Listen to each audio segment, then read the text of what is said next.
There was no looking back. There was no going back to like some version of myself before Iggy died. Because even when Iggy got sick, there was a part of, I think, myself that just did not allow me to like look back on like all the 30 years of life I had lived up to that point, because it was just too painful to have to figure out how to take the reality of having my brother kind of become a completely different person who was changed by his illness.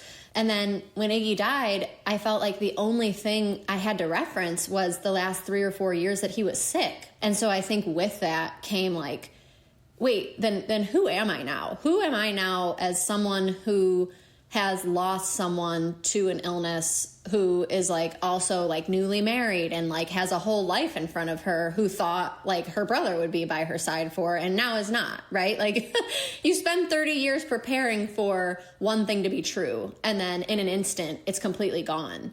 And so I think what was like a really profound shift for me was probably, and it took a very long time for me to be like, wait, there's just like actually nowhere to return to. And like, it's actually up to me to just like forge a new path. No one's going to give that to me. No one is going to have the words that are going to take away all my pain. And I really had to like really chant to understand that like, no, I have to kind of get to know myself all over again as a new person with a new identity, right?